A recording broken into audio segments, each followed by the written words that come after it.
बारकन साहब, आप यहाँ हैं?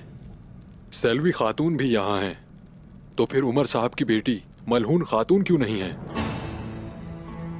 मलहून खातून आराम कर रही हैं। अगर उनके लिए मुनासिब हुआ तो हमारे दरमियान जरूर शामिल होंगी। उनकी मौजूदगी के बगैर ही सरदार मुंतखब कर लेंगे। उनकी भतीजी यहाँ मौजूद है, क्या ये काफी नहीं है?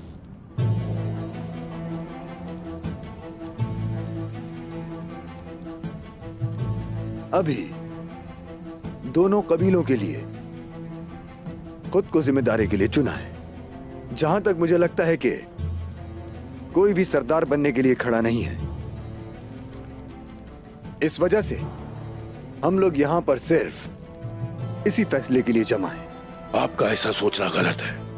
इससे ज्यादा भी अहम मामलात हैं और आपका एक मध्य मुकाबिल भी है। बोले, वो कौन है? वो उस्मान साहब है और मलहून खातून उस्मान साहब की ज़ौजा है। उमर साहब के अहकामात वाज़े हैं हम पे।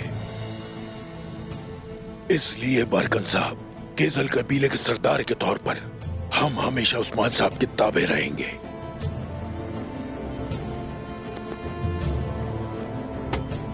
ये रहा आपका सोना, चलो। हसन साहब,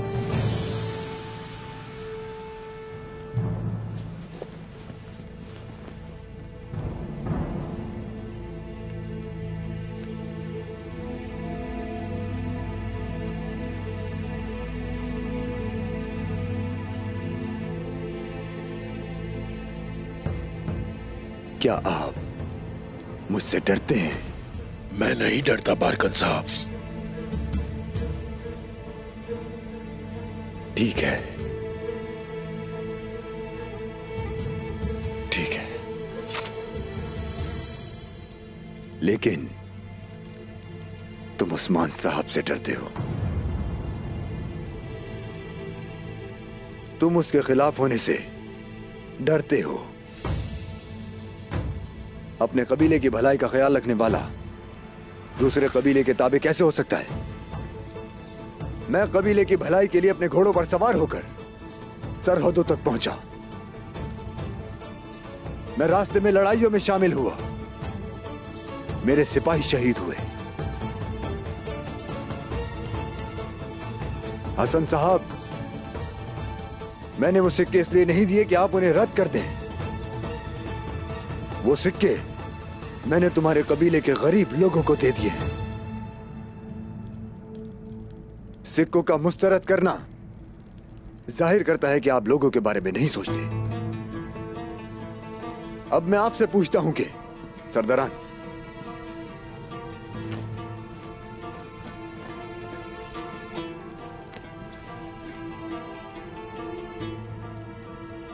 क्या आप उस्मान साहब को चाहते हैं जो अपने इर्द गिर्द के लोगों की हिफाजत भी ना कर सके?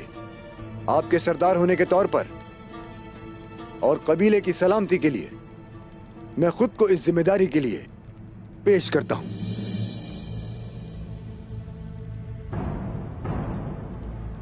अपनी राय बताइए। हम बारकन साहब के साथ हैं। मैं भी बारकन साहब के साथ हूं। मैं भी बारकन साहब के साथ हूं। हसन साहब, बारकन साहब एवाज साहब के होने वाले दामाद हैं। उनकी बात दुरुस्त है। मैं भी इन्हीं के साथ हूं। शुक्रिया।